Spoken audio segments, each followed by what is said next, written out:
Hello, everyone, and welcome to another Three Things in Podcasting. And today's Three Things is a little bit different. As I record this, and in fact, as I release it, I am getting ready to go to Podcast Movement. Now, a couple of weeks ago, I did put out an episode, Three Things to do a Podcast Movement. I forget exactly what I called it. It was like three things to make the most out of podcast movement, maybe something like that. Three things to get the most out of podcast movement, right? And in that episode, I talked about finding podcasters to collaborate with, finding brands or companies to partner with, and finding one way to improve your podcast. And that last thing is what's on my mind today. So I'm going to talk about three things I'm thinking about to improve this podcast. So again, it's a little bit different, but now that I've kind of resurrected the show, I've been doing it weekly or twice a week since May. And it's been a little bit of a hodgepodge of episodes. It's been me reading blog posts that I've written for the site. It's been this segment or this series that I'm doing on Three Things in Podcasting, and it's been coaching calls. And so I have more or less broken the cardinal rule that I tell every single one of my clients, which is to define a mission statement. I thought I had one because I have the site podcastworkflows.com. So here are the three things I'm thinking about to improve this podcast. Number one is redefine the mission statement. Number two is consider resurrecting some old topics. And I'll talk about what I mean by that in a minute. And number three is get my YouTube channel together. Just like get it together. So let's start with number one. A new mission statement. This is like I just said, this is something that I thought I had because I have podcastworkflows.com, right? And I write there regularly, right? Except if you actually go back and listen to the episodes of this show, the intro has always been super weird. Because I'm trying to read the description in the sidebar and I never think to do it, and it's not pre-recorded. And I think it's just like a function of, well, I have this written content, and so I guess I should have some audio content too. So the description on the website is Podcast Workflows provides insights on how to improve your podcast system and workflows, allowing you to create and grow a high-quality podcast by showing you how to best spend your limited time. That's a pretty good description. It's not a great podcast intro, right? If I were to do the podcast intro, it would probably be something like, hey, everybody, welcome to Podcast Workflows, a podcast that provides insights into how to improve your podcast systems and workflows. By following this advice, you'll be able to create and grow a high-quality podcast. I'm your host, Joe Casabona, and I'm going to show you how to best spend your limited time, right? Just a few small tweaks there, and it's a good podcast intro. So I was jotting down some notes this morning, and I think my mission statement, like the pieces of the mission statement are there. And if you're unfamiliar, I should say that the mission statement should answer three questions. Who does my podcast help? What problem do those people have? And how do I help them solve that problem? So, my podcast helps solopreneur podcasters solve the problem of spending too much time on their podcast by giving them process improvements and tools to save 12 plus hours per week. That is a pretty good mission statement. And even if I, maybe tangentially thought about that, if we look at the episodes, I'm not really doing a great job of delivering that in the episodes. Okay, speeding up content creation, that's a coaching call, right? I had 2 live coaching calls in a row. Very grateful for that. How I prepped 9 pieces of content in 4 hours. Okay. What are show notes and do you need them? Maybe, probably not. And then like these 3 things in podcasting, right, have really been news related, and that completely gets away from the mission of this show and the website, because there are lots of other, like what I was just doing is highlighting things from pod news, right? Maybe some other news, right? If I'm an evangelist for rss.com, and if they release a cool new feature, I'll cover that. But or like, something other, like other hosts do, but I'm most deeply connected to rss.com. But this is not a news site. And so I did write some notes about that too, about like what 3 things in podcasting should be. And I landed on, if I want to have a news aspect, then it should be like 3 things you can do to improve your process based on recent news, right? And so what's up with YouTube and podcasting, 3 things, because YouTube was in the news a lot and I wanted to kind of talk about that. So that's number 1, right? Get my mission statement right. And I guess I'll say like the other part of this, right? The other reason I'm thinking about this is because I recently hired my, I'll say, friend and fellow creator, Holly Arnett, to help me with not even a rebrand. I can't even say rebrand. It is my branding. My branding has been all over the place. There's my personal website, casabona.org. There was Podcast Liftoff. Before that, there was creator courses. There's podcast workflows. There's podcast navigator. And so I am a little bit like drowning a little bit in the disjointed ideas of the stuff I'm working on, if that makes sense. And so Holly is going to help me solidify and combine all of that so that I'll have really clear branding and messaging. And I think that this was really important. It's like, you can say like brands waste, or companies like waste money, like spending thousands or millions of dollars on like tweaking their logo.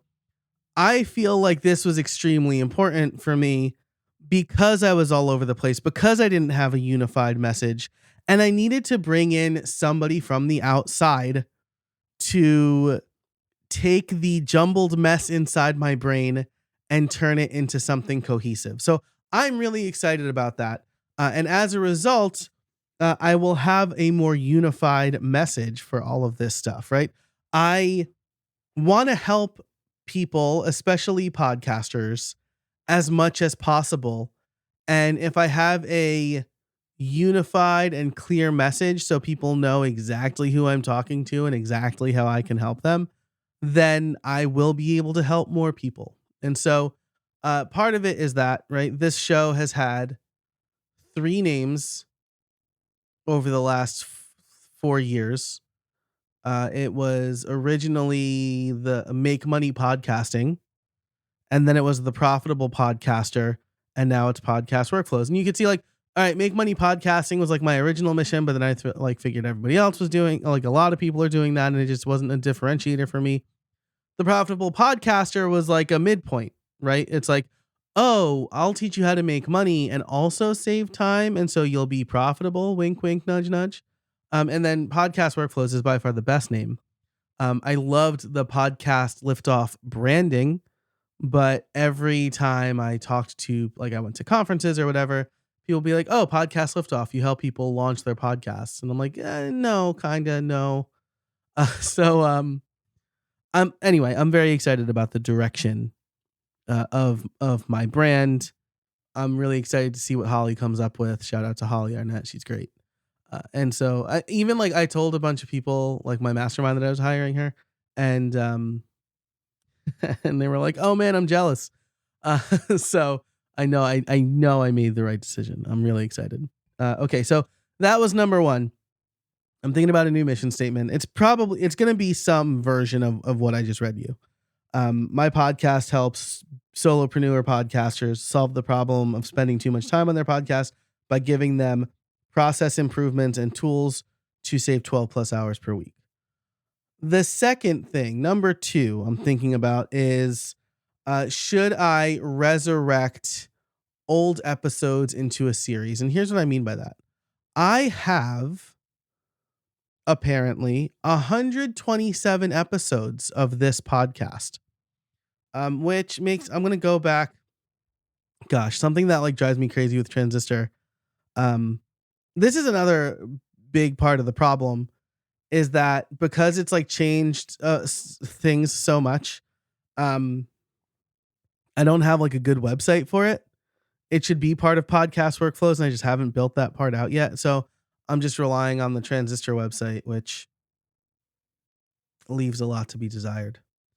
So if we go back to early 2022, when this show first launched, so it's really three names over 2 years. If we go back to early 2022, this show was mostly about just like general podcasting, finding your podcast focus. You need a clear call to action, how to be a consistent podcaster is close. I had 5 episodes before I talked about season 2. So like this was I was struggling to find a voice and a good mission for this podcast. And so as a result, like the lens through which I presented a lot of this content was, I don't know, not great. It wasn't very clear. Like why you should start a mini podcast is a good one. It's something I've been talking about a lot lately. And lately I've been talking about it from the lens of, hey, interview shows take a lot of time. A solo show is a lot easier. But I didn't talk about it that way when I first released that episode back 2 years ago, almost to the day. I talked about how it could help you make money. Talked about the wrong way to make money podcasting. But like there's some really good stuff in here. Like what is dynamic ad insertion, right? Like there's obviously the money argument for that, but there's also a process argument for that. And so I'm thinking about in a sense, remastering, reshooting some of these episodes in a little bit of a content refresh so that I can talk about these today, but through the lens of podcast process, about saving time. That's the real goal of this show and of my business now. So the reason I'm hesitant about it, I have like, do I need to do this? Perhaps I should review the content first. The reason I'm hesitant about this is because a lot of it is like how to launch your podcast or what you should think about when you're launching your podcast, right? And so I want to be very cognizant of my mission statement moving forward, right? We're at the end of the summer. I've had some fun like finding my way with this podcast. It's like very like build in public-y. I think the coaching, I mean, if I look at the analytics, I don't have a lot of download. Like my other show has way more downloads per episode and just in general. But if I look at let's do the past 90 days, since that's when I've been like active in a renewed sense. I'm not getting a lot of downloads. 68, 63. The coaching calls are popular. 3 things in like I think this was the first 3 things in podcasting because I was new and I promoted it a lot more. How I prepped 9 pieces of content in 4.5 hours has 61 downloads and came out 2 weeks ago, which is almost as much as everything above it in like a third or a fourth of the time. So, I think I'm on to something there. It has more downloads in 2 weeks than the rest of them have in a month or two. Seven Deadly Sins, that is also like in the top five. So that's good, right? What's up with YouTube and podcasting? Top five. And then a coaching call, and the first three things is number one if we look at the past 90 days. If I look at the past, what's the last year look like? Um, of course. And this is over a year old. Can generative AI help us be better podcasters? That's certainly what the 2 AI episodes are the top ones, obviously. And that's another thing that I could update, right? Because now I'm looking at it just not through like clickbait, like newsjacking, that's what it's called, but through like actual helpful processes. So that's number 2. That's what I'm thinking about. And number 3 is getting my YouTube channel in order, right? So I'm in a little bit of a pickle. I put myself in a little bit of a pickle with my YouTube channel, and here's why. I started my YouTube channel over 10 years ago. Yeah, definitely over 10 years ago. And back then I was doing WordPress tutorials. And so for basically the first 7 years, probably 7 years of the channel, I was basically only doing WordPress and web development stuff. But that channel is monetized. It's got a lot of videos on there. I have a ton of subscribers on there. And so when I started doing podcasting, I thought I would just start another channel. Except I didn't want to do anything on that new channel because my other one was monetized.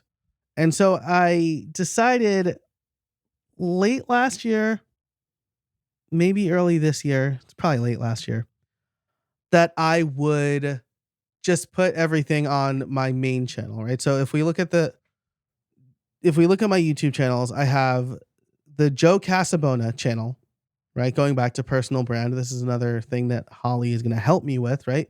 If she decides, yeah, everything should be your personal brand, it's going to make a lot of my decisions easier, right? It'll be like Joe Casabona personal brand and then various projects, right? So there's the Joe Casabona channel, which was WordPress for a very long time and is now almost exclusively podcasting. Sponsored videos will also go over there because there's a much bigger viewership over there. And then there is Podcast Workflows, which was the podcast channel I was going to start when I was trying to have it both ways, like do WordPress and podcasting. And now that is basically just a place for the audio only version of this podcast. Legit. Like when I record videos, they go on the Joe Casabona channel. Doesn't make any sense, right? And then I also have the Streamline Solopreneur podcast, YouTube channel. That's its own thing. That's fine. Something I need to think about, something that I'll probably talk to people at Podcast Movement about, is combining the Joe Casabona channel and the Podcast Workflows channel all under the Joe Casabona channel, because it makes no sense that I am releasing a video version of this podcast not on the Podcast Workflows YouTube channel. And again, it's for all of the reasons like that channel is monetized. I have more viewers over there. I do my live streams there. When I stream the coaching calls, they happen over there. And so what I need to do, and what I want to not get dinged on, which is like why I want to talk to people at Podcast Me, like YouTube will be there, is I want to move the Podcast Workflows podcast to a podcast playlist under the Joe Casabona channel. That way, when I record videos, I can put them there. When I do the live streams, I can put them there if I want to. And everything will just be under that channel. And it'll signal even more to YouTube that I talk about podcasting now. So this is, I think the conventional wisdom would say just abandon the Joe Casabona channel, start a new Joe Casabona channel. But I don't want to do that. And so I'm doing things as usual the hard way. But I think it's going to work out in the long run, right? I believe that I can train YouTube to understand that, hey, start recommending my YouTube videos. And it's a slog, but like honestly, it's not like I was Mr. Beast in WordPress anyway. My YouTube channel has always been middling. Now it's just middling a little bit differently. So those are the 3 things I'm thinking about. If you're struggling with this stuff, let me know. Email me, joe@casabona.org. Or actually, my friend Brian Castle has released this thing, ripple.fm. So you can find my podcast, podcast workflows over at ripple.fm. It's pretty neat, right? You can become a fan of a podcast and then you can start discussions on that podcast. So I will link that in the show notes, but yeah, if you can become a fan of podcast workflows and then we can start discussions. So like maybe if enough of you become a fan, I'll say like, hey, are you struggling with YouTube? And I'll start these discussions with each episode. So check that out too, ripple.fm. I'll have a link to it in the show notes for this episode. But that's it for today's episode of 3 Things in Podcasting. 3 things I'm thinking about with my podcast, I guess is really what it is. I'd love to hear your feedback. If you're going to be at Podcast Movement, let me know. I'd love to hear from you. Find me on the Podcast Movement app or DM me on Twitter. And until next time, I'll see you out there.